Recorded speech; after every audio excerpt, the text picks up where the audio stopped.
Assalamualaikum warahmatullahi wabarakatuh. Alhamdulillah, nahmaduhu wa nasta'inuhu wa nastaghfiruh wa na'udzu billahi min syururi anfusina wa min sayyiati a'malina. May yahdihillahu fala mudilla lahu wa may yudlil fala hadiya lahu. Asyhadu an la ilaha illallah wahdahu la syarika lahu wa ashhadu anna Muhammadan abduhu wa rasuluh, amma ba'd. Hadirin dan hadirat yang dirahmati Allah, menghadap ke bawah duli yang teramat mulia Tuanku Said Faizuddin, putra ibni duli yang maha mulia Tuanku Said Sirajuddin Jamalul Lail, Raja Muda Perlis, patut menjunjung kasih di atas keberangkatan tuanku ke majlis ini dan memohon perkenan untuk menyampaikan ucap utama yang ringkas bagi majlis ini. Yang berhormat Tuan Azmir bin Azizan, yang berhormat Fakrul bin Ismail, yang dikasihi Profesor Dr. Muhammad Ruzami bin Ramli selaku Rektor KUIPS, Timbalan Mufti, para pembentang, Al-Fadil Dr. Azwira selaku pembentang yang pertama tadi, dan juga yang dikasihi Dr. Jamilin yang membentang bagi sesi yang terakhir, dan juga seluruh hadirin yang ada pada hari ini yang saya tahu sebahagian daripada NGO seluruh negara, sebahagian pelajar-pelajar dan juga penonton yang mengikuti majlis ini. Yang pertamanya, saya boleh katakan bahawasanya seminar ini adalah one of the best seminar yang pernah saya dengar. Saya hadir banyaklah juga seminar sementara nak sampai umur macam ni. Saya rasa ini adalah seminar yang paling best, yang paling fokus sekali. Bermula daripada kertas yang pertama, saya ikuti semua. Yang pertama sehingga kertas Dr. Ruzaimi, kertas Dr. Kamilin yang memang bidang dia dalam Al-Jarh wa Ta'dil. Dan ini adalah seminar, kalau orang datang, kalau saya pelajar, saya rasa saya akan dapat balik memang membawa kantung yang penuh, bahkan melimpah-limpah. Dan ini adalah merupakan, saya bercakap dengan Dr. Ruzaimi, kena buat lagi siri seminar hadis. Dan ramai peminat seminar hadis ni, jika kita lihat dalam trend hari ini. Dan mudah-mudahan seperti mana yang menjadi hasrat kita, Perlis akan lead ataupun Perlis akan mendahului di dalam mempertahankan authenticity atau keabsahan, kesahihan hadis-hadis Nabi SAW yang diamalkan, dan juga menapis hadis-hadis yang dianggap saqim ataupun hadis-hadis yang tidak sabit yang telah tersebar di kalangan masyarakat. Saya tidak mahu memanjangkan ucapan kerana majlis dah 3 paper yang panjang. Cuma saya nak sebut beberapa perkara yang ringkas untuk rumuskan.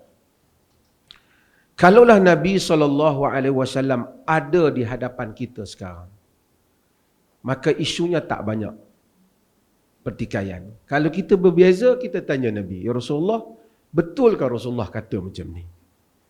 Ataupun mungkin kalaulah kita ini penduduk di negeri-negeri yang berdekatan ataupun wufud, perwakilan-perwakilan yang datang berjumpa dengan Nabi, kemudian perwakilan itu balik berjumpa, kalau kita tak berapa pasti, kita akan buat macam mana sebahagian badui buat, datang balik tanya Rasulullah, za'ama rasuluka kadha wa kadha, wakil kamu telah memberitahu aku, kami sekian-sekian, betul ke tidak? Dan kemudian Nabi SAW akan sahkan betul ataupun tidak. Tapi isunya ialah, Nabi sudah tidak ada. Umat Islam tidak berbeza tentang Al-Quran, kerana naskhah Al-Quran itu telah dipelihara, walaupun mazhabnya Syiah dan apa pun perbezaan mazhabnya, Qurannya sama. Tetapi hadis Nabi SAW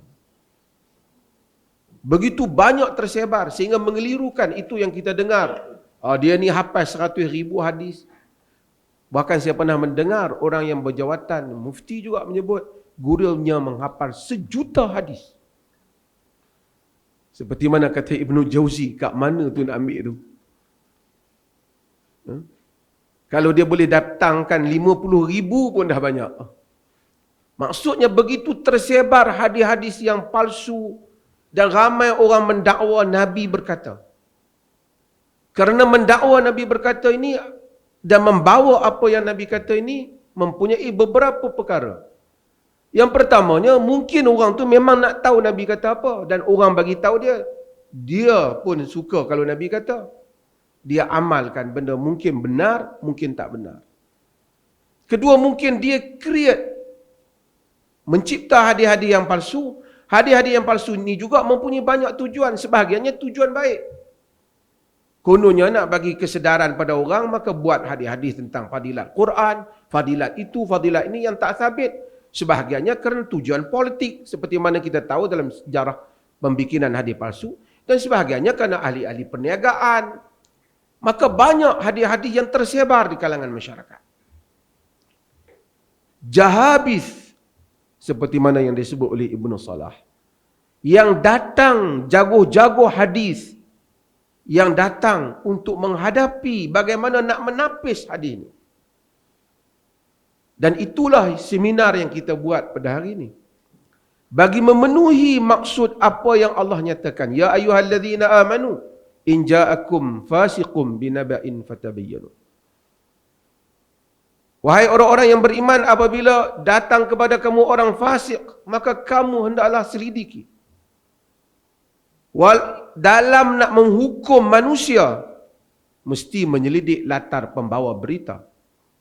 Bagaimana nak menghukum hadis yang dikaitkan dengan Nabi SAW, yang mempunyai nilai kewahyuan, divine, dia anggap sebagai wahyu yang akan menentukan keputusan-keputusan hidup manusia yang beragama.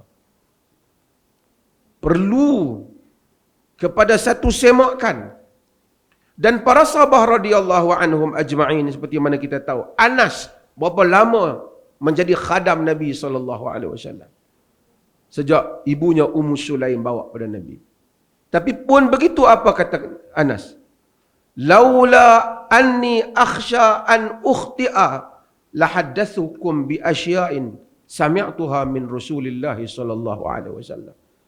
Kalau tak kerana aku bimbang tersilap, nescaya aku akan cerita banyak benda yang aku dengar daripada Nabi sallallahu alaihi wasallam.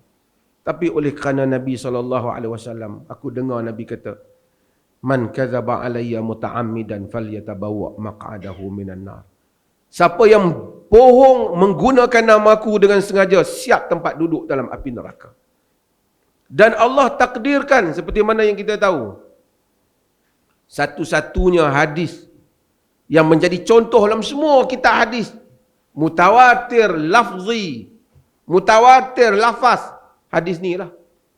Siapa yang dusta pada aku, sengaja guna nama aku, siap tempat duduk dia dalam api neraka. Nabi nak secure sumber agama.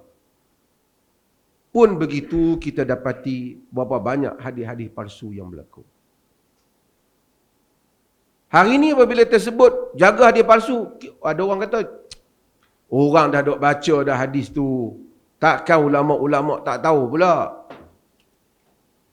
Dalam kitab ada.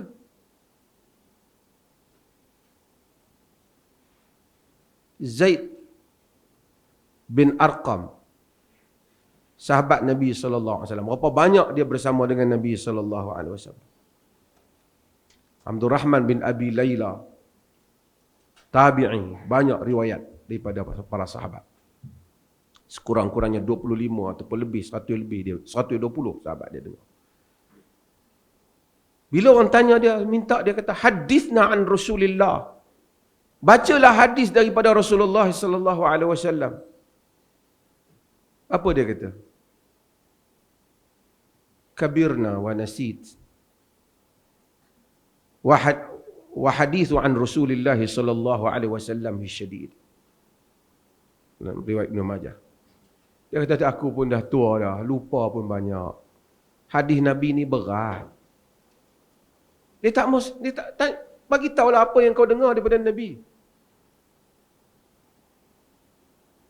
Dan para sahabat, sebab tu orang kata tadi, Dr.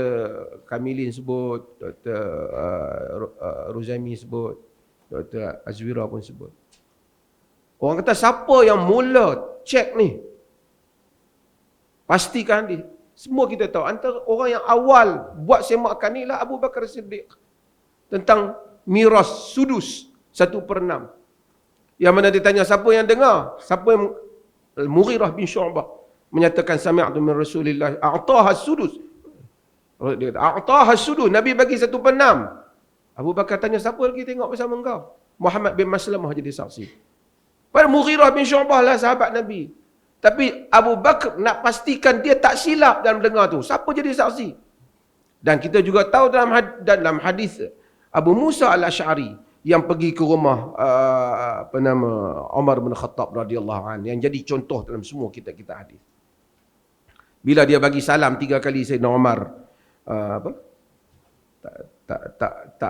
tak jawab, lalu dia balik ke rumah dia. Dan Sayyidina Umar panggil dia dan tanya dia, pasal apa kau balik?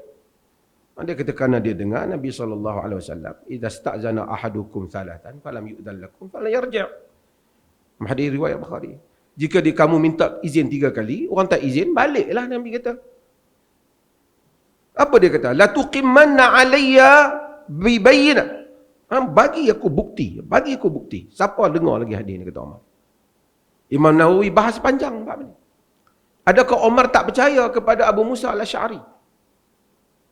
Adakah Umar tak percaya kepada dia? Dia kata bukan Umar tak percaya, tetapi kerana Umar mau supaya sahabat semua berhati-hati terhadap apa yang mereka riwayatkan daripada Nabi SAW. Sehinggalah Ubay kata, suruh Abu Sa'id Al-Khudri pergi bagi bukti bahawasanya dia pun pernah mendengar hal ini daripada Nabi SAW. Dan bila Rasulullah wafat, kita pun tahu bahawasanya tak ada siapa. Orang hanya refer pada sahabat. Sahabat tak bohong. Tapi anak murid sahabat boleh jadi bohong. Kadang-kadang orang ni bukan bohong. Macam tadi Dr. Kamilin sebut. Masalah dhabit, masalah adalah dan dhabt. Dia jujur tapi ingat tak kuat. Silap. Lain yang dia dengar, lain yang orang cerita.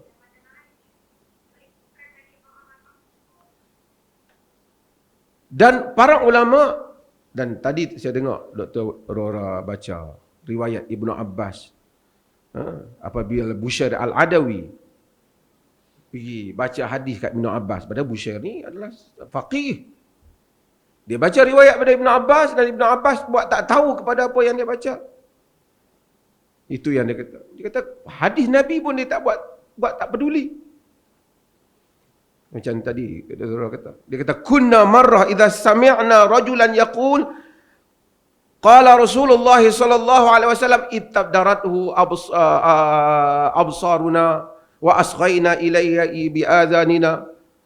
Kalau kami dulu bila dengar orang kata qala Rasulullah, cepat-cepat mata tengok, telinga pasang. Falamma rakiban nas as-sa'ba waz-zalul lam na'khudh minan nas illa ma na'rif. Apabila dah berlaku tunggangan terhadap agama, orang ambil apa saja, orang gunakan agama, gunakan nama Nabi, kami tak akan ambil hadis melainkan orang yang kami kenal sahaja. Dan itu yang sedang kita buat. Sebab tu kita tengok di negeri Perlis ni, kita akan tengok tidak boleh baca. Siapa baca hadis lepas tu tarik tauliah. Tapi baca hadis lepas tu bagi penerangan tak apalah. Bila datang kena pastikan hadis, kerana ulama hadis telah tadi di dalam ilmu al-jarh wa ta'dil begitu banyak, tidak ada khutuk khanah yang lebih besar di dalam Islam ni lebih daripada khutuk khanah hadis. Nama rawi ya berapa puluh ribu dah nak kaji rawi. Tapi duka cita, bukan saja negara kita, tapi ilmu hadis hampir macam, walaupun fiqh melalui zaman rukud, zaman jumud ya, tapi fiqh tu terus diamalkan oleh manusia. Kemudian hadis seketika macam orang dah tak peduli sahih dengan tak sahih, melainkan segelintir manusia saja. Lalu hadis-hadis yang palsu, orang dengar pun lucu, disandarkan kepada Nabi, berkembang di dalam masyarakat kita. Tokoh-tokoh hadis muncul. Tak apalah ada orang kritik sama ada Al-Albani ataupun Al-Ghumari ataupun seumpamanya. Sebahagian orang yang kritik itu, dia kritik beberapa benda. Kerana kononnya pentasai hadis ni, dia ada tanakut di sini. Hadis banyak, hatta Ibn Hajar yang besar namanya juga, ada pertembungan keputusan hadis dia. Tetapi kajian, akhirnya ilmu dibina atas hujah. Kenapa rawi ni, riwayat ni diterima dan riwayat ni ditolak? Saya selalu kata dalam kuliah saya, kalau special brand belajar ilmu hadis, dia jadi pakar di dalam menyemak maklumat. Boleh pergi belajar dalam kuliah Dr. Kamilin ke, Dr. Ruzami ke. Macam mana ahlul hadis boleh mengetahui 3 potongan ni idraj, mudraj. Yang potongan yang baki ni, yang ni daripada Nabi SAW. Bagi lafaz yang dilafazkan oleh Nabi 1400 tahun yang dulu. Of course lah, bukan ke zaman kita. Beberapa ratus tahun kemudian pada Bukhari. Dan kemudian beberapa ratus tahun kemudian pada zaman yang selepas daripada Al-Bukhari dan seumpama. Bahkan sebelum Bukhari lagi, penilaian-penilaian itu telah dibuat. Ini adalah satu ilmu khazanah yang kita harap Perlis akan menjadi center di dalam pengklasifikasian hadis ni, kerana dah dibuat. Cumanya sekadar nak mengumpulkan maklumat pada satu tempat. Itu je. Dah buat. Dan ilmu ni kadang-kadang tak boleh semua orang masuk campur dalam ilmu ni. Tadi kita tengok ada 2. Masa awal ni Dr. Azura cakap sikit tentang naqad mutun. Naqad mutun ini pun nak kena dikembangkan. Pada zaman ni banyak matan-matan hadis yang dikritik, terutama oleh Barat. Dan saya rasa naqad mutun lebih utama untuk diberi perhatian, kerana kebanyakan naqad sanad ni telah dibuat oleh ramai. Matan ini untuk dibincangkan balik. Dia di dalam Dr. Kamilin sebut, di dalam ilmu ni, dia bukan tengok nama, dia tengok hujah. Sa'id bin Musayyib, tadi orang sebut nama. Sa'id bin Musayyib, dia mengkritik riwayat Abdullah ibn Abbas tentang tazawwajan Nabi SAW Maimunah wa huwa muhrim. Nabi berkahwin dengan Maimunah, isterinya dalam keadaan Nabi berihram. Dan Sa'id bin Musayyib kritik riwayat ni. Dia kata, Wahim ibn Abbas, Ibn Abbas keliru. Abdullah bin Abbas keliru. Dia tabi'i. Ibn Abbas sepupu Nabi. Nabi pernah doa, Allah mafaqihu fid din. Allah faqih dalam agama. Tapi ilmu, dia kritik, dia kata keliru, Ibn Abbas keliru. Tak ada lah orang kata, teruk Sa'id bin Musayyib. Hang siapa nak kritik Ibn Abbas? Dia bukan kritik personal Ibn Abbas. Dia kritik riwayat itu. Kerana riwayat Abu Rafi' lebih jelas bahawasanya Nabi berkahwin dengan Maimunah dalam keadaan dia halal, dia tidak berihram. Ibn Abbas masih muda, Rafi' kuntu rasulan bainahuma. Abu Rafi' menjadi wakil antara Nabi dan Maimunah. Jadi mengkritik teks, mengkritik sanad, mengkritik teks, satu ilmu yang memerlukan exercise otak yang kuat. Sebab tu saya tengok, minta maaf lah, semua ilmu bagus. Tapi apabila orang tu terlibat dengan ilmu hadis, dia lebih kritis di dalam penilaian maklumat-maklumat agama. Tapi kalau dia hanya terlibat dalam baca matan, kemudian jangan kritik. Kalau titik salah pun, kita anggap ada hikmahnya. Saya pernah lalui sistem tu. Kadang-kadang salah, kita kata jelas salah.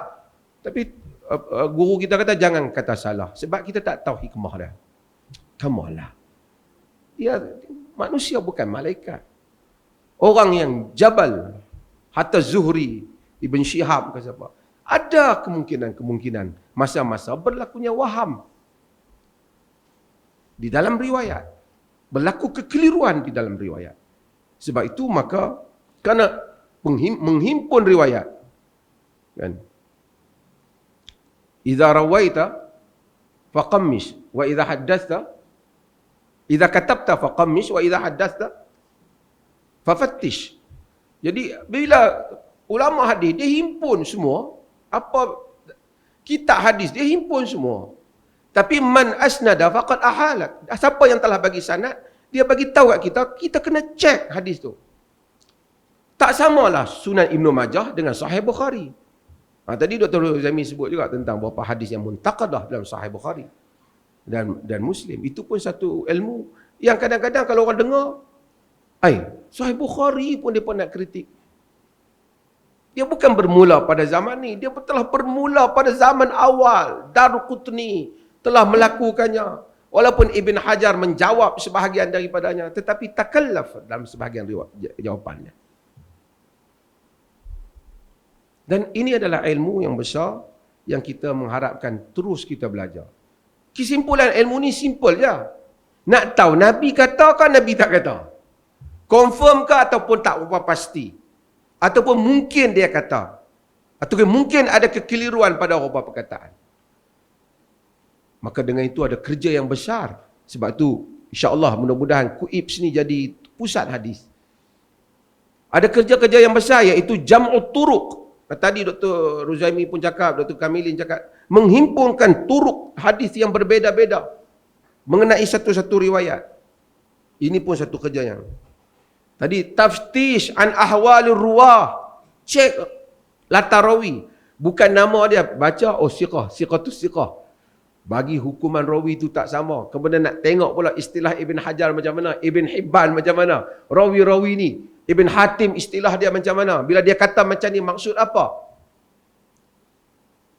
Dan ini semua adalah satu kemudian untuk muqaranah dengan riwayat-riwayat yang ada dan seumpamanya. Saya tak satu kata khas, tapi saya teruja dengan conference ni, dengan seminar. One of the best seminar saya rasa. Daripada awal kalau kita tengok memang fokus, dia tak ada pergi lari bagaimana, semua cakap straight to the point. Dan menguasai bidang. Dan ahli bidang yang bercakap. Saya harap insya-Allah mudah-mudahan kita akan dapat berterusan dengan majlis yang seperti ini pada masa ini dan pada masa hadapan insya-Allah.